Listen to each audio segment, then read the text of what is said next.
हम पहुंच पाए। कल ही हम मधुबन से लौटे हैं 5 दिन की इस बात की भर्ती करके। तो वहाँ भी बाबा ने अच्छी पालना दी, ज्ञान योग से खूब अच्छा प्रसाद चला।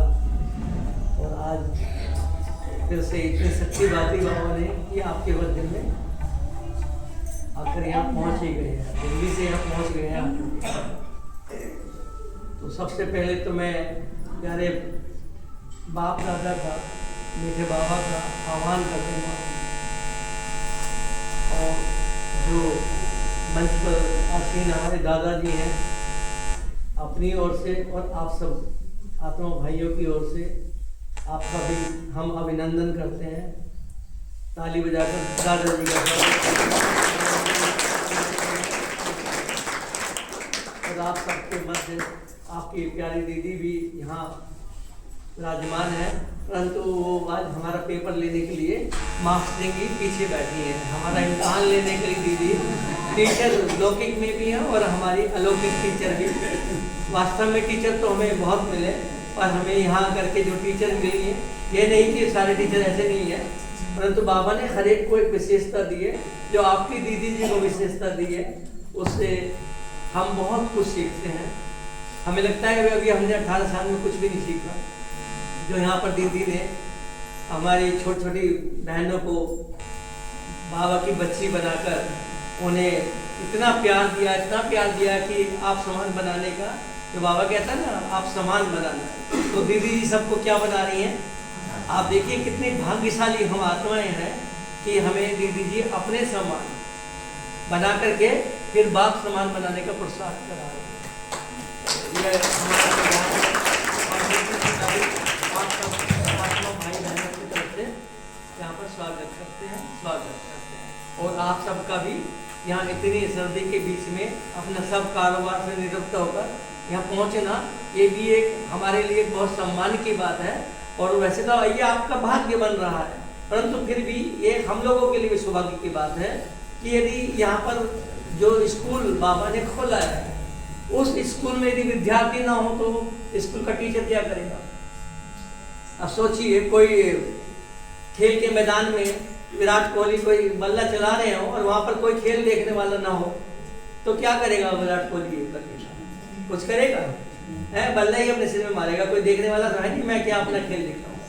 तो यहाँ पर अब आप सबके समक्ष बाबा ने जो आज का हमें दीदी जी के को निमित्त बनाकर विषय दिया है, उस पर बोलने के लिए समय तो थोड़ा ही मिला था, परंतु फिर भी जो भी कुछ भी बाबा कहलवाएंगे वो आपके सामने। कल की वाणी जो बाबा की मुरली चली 12/12/2025 दिन शुक्रवार की, उसके विषय में थोड़े से कुछ बिंदु तैयार किए हैं, उसके बारे में बाबा से आज्ञा लेकर प्रकाश डालना चाहते हैं।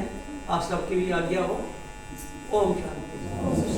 तो कल जो बाबा ने वाणी चलाई, तो उस मुरली का जो बाबा कहता है ना, विचार सागर मंथन करो, तो मंथन तो हम सब गांव वाले तो सभी जानते हैं। मथने से दूध को मथने से क्या मिलता है? मक्खन मिलता है। और मक्खन का फायदा क्या होता है? मक्खन क्यों निकालना चाहते हैं हम? मक्खन से क्या फायदा होता है? ताकत मिलती है। तो ऐसे ही बाबा, वो तो हो गया हमारे शरीर के लिए भोजन, ऐसे ही बाबा हमें रोज परम धाम से आकर हमारी बुद्धि का भोजन हमें देते हैं। और वो क्या देते हैं बाबा? वो आकर हमें ज्ञान देते हैं। तो बाबा कहता है जितना जितना ज्ञान का विचार सागर मंथन करेंगे, जो मुरली रोज की रोज बाबा हमें 4 जो पेज की जो मुरली है वो हमारी प्लेट में तस्तरी में परोस देता है बाबा आकर हमको। अब हम उस मुरली का जितना जितना विचार सागर मंथन करेंगे, जितना उसकी गहराई में जाएंगे, इतना सागर के तले में जाकर के उसमें रतन ढूंढने की कोशिश करेंगे, उतना उतना हम आत्मा की शक्ति बढ़ती चली जाएगी। जितना उस भोजन को हम डाइजेस्ट करेंगे, पचाएंगे, तो भोजन तभी पचेगा जब हम बार बार बार बार उस ज्ञान का मंथन चिंतन करें। तो जो कल मंथन की हुआ, कल की मुरली का, उसमें से बाबा ने हमें 4 रतन हमने चुने, जो बाबा कहता है ना अमूल्य रतन। तो कौन से वो 4 अमूल्य रतन हमने मतलब बाबा की कल की मुरली का अध्ययन करने के बाद में प्राप्त किए, वो हम आपको थोड़ा सा प्रकाश डालने की कोशिश करेंगे। कल बाबा ने कहा कि सत्युग में झूठ का नाम निशान नहीं होगा। सुना होगा कल की मुरली के थोड़ी सी याद हो तो पहले ही सबसे पहले बाबा ने कहा कि सत्युग में झूठ का नाम निशान नहीं होगा। उसका कारण क्या बताया बाबा ने? क्योंकि अभी तुम्हें इस संगम पर जो समय चल रहा है ना, कलयुग अंत का और सत्युग आदि का, इसके मध्य में जो सत्य बाप यानी कि जिसको सत्यम शिवम सुंदरम कहते हैं, यानी कि वो सत्य बोलने वाला कौन है? केवल एक, जो सदा ही सत्य है, सदा ही अविनाशी है। सत्य का अर्थ ही है कि जो कभी भी मिटे ना, बदले ना। तो सत्य बाप ने हमें आकर के सत्य का वरदान दिया। सत्य का वरदान समझने की बात है कि सत्य का वरदान क्या दिया कि तुम्हें ये देह नहीं समझना। क्या समझना अपने को? आत्मा। तो बाबा ने आकर के जो हमें सत्य हमारी परिचय दिया, ये है सत्य ज्ञान। जिस सत्य ज्ञान पर चलकर हम सत्य बोलना सीख जाते हैं, सत्य देखना सीख जाते हैं, सत्य पर चलना सीख जाते हैं और सत्य कर्म करने यानी कि सत्य कर्म ही करने सीखते हैं। जिस सत्य कर्म से हम क्या होता है कि हम अपने कर्मों को, अपने चाल चलन चेहरे को ऐसा बनाते हैं जिससे हम उस सच्च खंड के मालिक यानी कि सच देवी देवता बन जाते हैं, सत्य नारायण बन जाते हैं। ये सच्ची गीता है। ये गीता का एपिसोड भी है। बाबा ने बताया है कि अब सत्य में हम देखें कि जो भी कुछ बाबा ने बतलाया है वो पहले हम कुछ जानते थे। सबसे पहले तो हम यही जानते थे कि हम कौन है, ये शरीर है।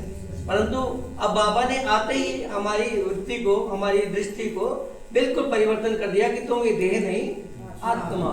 तो बाबा ने क्या बताया कि यदि सत्य जो है वो उस पर हम जितना उस पर प्रैक्टिस करेंगे, अभ्यास करेंगे चलने की, अपनी वृत्ति में, दृष्टि में, कृति में, मनसा में, वाचा में, कर्मणा में और जो भी संबंध संपर्क में जहाँ भी हम चलते हैं, तो उसमें जितना भी हम सत्य चलेंगे तो हम हमारे सत्कर्म होने से क्या होगा, वो हमारे संस्कार बन जाएंगे।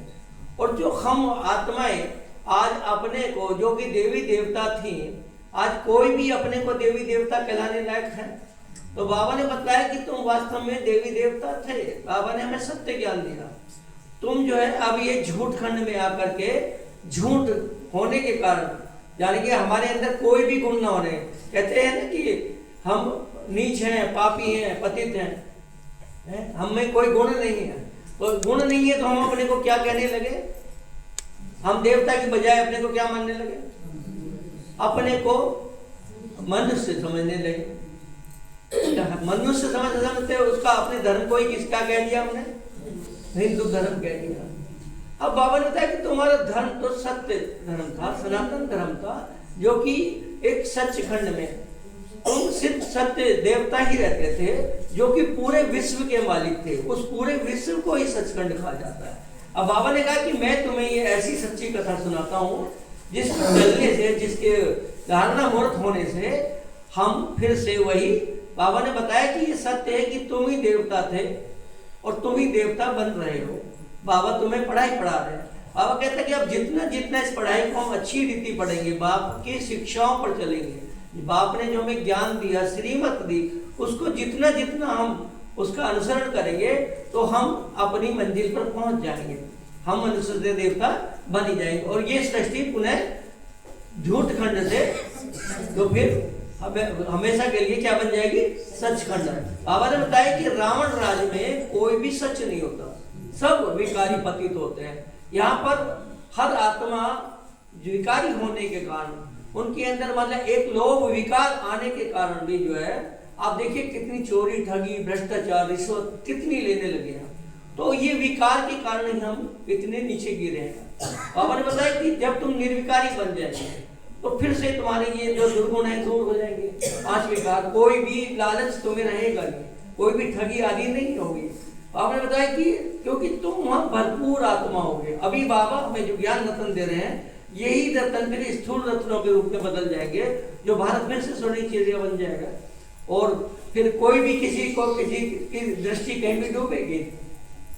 अब बाबा दूसरा पॉइंट बदलाते हैं, जो हमने अमूल रत्न के रूप में मुरली से प्राप्त किया, वो है कि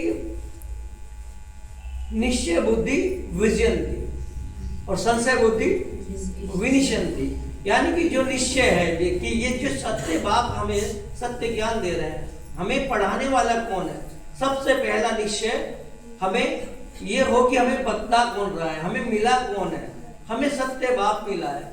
बाबा ने बताया कि तुम भी सत्य चित्त आनंद स्वरूप हो, और मैंने भी, आप सत्य स्वयं सुंदरम कहकर पुकारते हो, मैं भी सत्य चित्त आनंद स्वरूप हूँ, और आप भी ऐसे ही हैं, परंतु मैं सदा परम हूँ। तो आपने बताया कि ये जो समय चल रहा है, ये जो गीता में हमने सुना था कि एक तरफ महाभारत लड़ाई हो रही थी, तो एक तरफ कौरवों की सेना थी, दूसरी तरफ पांडवों की सेना थी। तो पांडवों ने सत्य का साथ लिया और कौरवों ने अक्षुण सेना को मांगा, तो विजय किसकी हुई? तो आप बताया कि अब ये वही समय चल रहा है, साइंस वाले पूरी ताकत लगा रहे हैं कि हम पूरे विश्व का राजा बन जाए, परंतु बाबा ने बताया कि वो कितना भी बल इकट्ठा कर ले, परंतु तुम्हारी जो साइलेंस की शक्ति है, जो योग का बल है, जो इस समय तुम बाबा से योग लगा करके, बाबा अभी इस समय हमें क्या सिखा रहे हैं? सत्य ज्ञान देकर सत्य राजयोग सिखा रहे हैं, हमें सत्य राजाओं का राजा बनना सिखा रहे हैं, हमें विश्व का मालिक लक्ष्मी नारायण बना रहे हैं। हमारा लक्ष्य है इस पढ़ाई का मनुष्य से देवता बनना। फिर बाबा ने बताया कि जो दुनिया में है दूसरे तरह के जो योग सिखाते हैं उन्हें हठ योग कहा जाता है। बाबा कहा कि कोई लोग कुछ योग सिखाते हैं कि पानी पर चल कर तैर जाते हैं, पानी के ऊपर चलकर तैरने से प्राप्ति क्या? कोई राजा का राजा तो बना नहीं। बाबा ने कहा कि मैं तुम्हें नर से नारायण बनाता हूँ, सच्चे सच्चे। फिर बाबा ने यह भी बताया कि आप ही पूज्य आप ही पुजारी, ये तीसरा रत्न हमें बाबा की मुरली से मिला। और कहा कि तुम ही पूज्य देवी देवता थे, और तुम ही फिर विकार में आते आते क्या बन गए? आज हमारा ये हाल हो गया। हम ही जब पूज्य थे, आज हम सब पुजारी बन गए। और बताया कि सतयुग में कोई भी पूजा नहीं करता किसी की भी। बाबा ने बताया कि आप ही पूजा के पुजारी, ये मनुष्य ने किसके लिए कह दिया? भगवान के लिए। हमने क्या सुना था कि वो आप ही पूजा आप ही पुजारी होते हैं। बाबा ने कहा कि मैं तो सदा परम हूँ, मैं कभी भी पुजारी नहीं बनता हूँ, मैं एवर पूज्य हूँ, तुम ही पूज्य से पुजारी बनते हो। जब तुम पूज्य थे तो देवी देवता थे, इस विश्व के मालिक थे। मैंने इन राजयोग सिखा करके तुम्हें विश्व का मालिक, राजाओं का राजा बनाया था, नर से नारायण बनाया था। इस शिक्षा का उद्देश्य ही है नर से नारायण और नारी से लक्ष्मी बनना। और कहा कि उस गीता को हमने 2500 साल तक तरह से जन्म अध्ययन किया, परंतु कोई भी नारायण बना। अन्यथा कि ये श्री कृष्ण जो है, इसी के अंत के जन्म की आत्मा को मैं, जिसको नाम ब्रह्मा देता हूँ, उनको ज्ञान दे करके फिर नर से नारायण बनाता हूँ। बाबा ने बताया कि नारायण जो है खुद नारायण नहीं बनते। नारायण अर्थात लोग किसका नाम है? दूसरा श्री कृष्ण का, यानी कि विष्णु को नारायण कहा जाता है। तो आपने कहा कि नारायण नारायण नहीं बनता। तो बाबा की शिक्षा लेकर के, सत्य ज्ञान लेकर के, वही श्री कृष्ण की जो आदि की पहली पूज्य आत्मा थी, जो पुजारी बनी अंत के जन्म में, वही पापी बनी, तमो प्रधान बनी, दुर्गति को पाया। उसी आत्मा को मैं सत्य ज्ञान देकर, क्योंकि पतित पावन ज्ञान का सागर मैं हूं, ना कि श्री कृष्ण। श्री कृष्ण तो ये पढ़ाई पढ़ करके ऐसा पुजारी से पूज्य बने हैं। बाबा भी बताते हैं ना कि तुम अपने जन्मों को नहीं जानते। ब्रह्मा को क्या बोला? ब्रह्मा तो क्या करते थे पहले? किसकी पूजा करते थे? लेख रहा जब तक ज्ञान नहीं था, नारायण की। तो आप ही पूज्य, आप ही पुजारी। आप बाबा बता रहे कि तुम तो नारायण खुद हो, तुम किसकी पूजा करते थे? बाबा ने कहा कि जब सत्य ज्ञान हो जाता तो तुम्हारी पूजा भक्ति सब छूट जाती है। फिर बाबा कहा कि जो ये इस समय ज्ञान दिया जा रहा है, ये है सत्य नारायण बनने का, सच्ची कथा सुना जा रही है। जो ब्रह्मा, इस जो श्री कृष्ण की अंत की आत्मा जो ब्रह्मा है, इस ज्ञान को लेने से ये फिर ब्रह्मा की आत्मा विष्णु बन जाती है। तो यही है हम सो देवता और सो हम। तो हम ही थे और हम ही बनेंगे और हम ही बन रहे हैं। बाबा ने कहा कि ये है सत्य ज्ञान। तो ये हो गया आपे बुझ आपे ही बुझाते। फिर बाबा ने कहा कि तीसरा रत्न ढूंढा कि निरंतर अपने को आत्म अभिमानी बनने का प्रसार करना है। क्यों आत्माभिमानी बनना है? आत्माभिमानी अर्थात मैं ये देह नहीं हूं, मैं ये आत्मा हूं। अब सबको प्रकृति के मध्य में क्या देखना है? आत्मा देखना है। तो आत्मा देखने से क्या होगा? हम धीरे धीरे धीरे धीरे हमारी दृष्टि पावन हो जाएगी, शुद्ध हो जाएगी और उस शुद्ध दृष्टि होने से हमारे धीरे धीरे सारे विकार पाप की याद से, और कहते हैं ना मन मना भाव मध्या जी भाव, मन मना भाव के मंत्र से मामे कम की याद से तुम पावन बन जाओगे, तुम्हारे पाप जब्त हो जाएंगे। बाबा ने कहा कि तुम ही निर्विकारी बन जाओगे, क्योंकि बाबा जो शिक्षा दे रहे हैं वो हमें नर से नारायण बनने की, विश्व का मालिक बनने की, सर्वगुण संपन्न, 16 कला संपूर्ण, संपूर्ण निर्विकारी बनने की शिक्षा हमें बाबा इस समय दे रहे हैं। तो जितना जितना इस ज्ञान को धारण करते जाएंगे उतना हम संपूर्ण निर्विकारी बन देवता बन जाएंगे, यानी कि विश्व के मालिक बन जाएंगे, सत्य नारायण बन जाएंगे। ये इस पढ़ाई का, राजयोग की शिक्षा का लक्ष्य है। हमें संपूर्ण निर्विकारी बनना है। जब तक हम अपने को आत्मा नहीं समझेंगे तब तक बाप से हमारा कनेक्शन नहीं होगा, योग हमारा नहीं होगा, और जब तक कनेक्शन ठीक नहीं होगा तब तक हमारे विकार भस्म नहीं होंगे। तो बाबा ने बताया कि हमें निरंतर चलते फिरते आत्मा को देखना है, प्रकृति के हर एक के बीच में, शरीर को नहीं देखना है। बाबा ने कहा हमें श्रीमत क्या मिली है? हमें किसको देखना है? हाँ, प्रकृति के मध्य में चमकती मणि को देखा। बाबा ने कहा कि यदि शरीर को देखा तो क्या हो जाएगा? जहरीले सांप को टच करना जैसे होता है, बाबा ने कहा कि ऐसे हो जाएगा।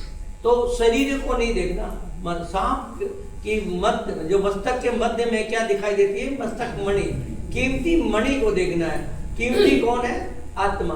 आत्मा का मूल स्वरूप ही था सत्य चित्त आनंद स्वरूप। जैसे जैसे हम अपनी आत्मा का अभ्यास करते जाएंगे, निरंतर चलते फिरते खाते पहते बैठते सुनते जो भी कुछ कर्म करते हैं, हम आत्मा का जितना प्रैक्टिस करेंगे उतना उतना हमारे विकार भस्म होंगे और हम निर्विकारी बन जाएंगे। तो पहला पॉइंट बताया, क्या बताया? सत्य ज्ञान।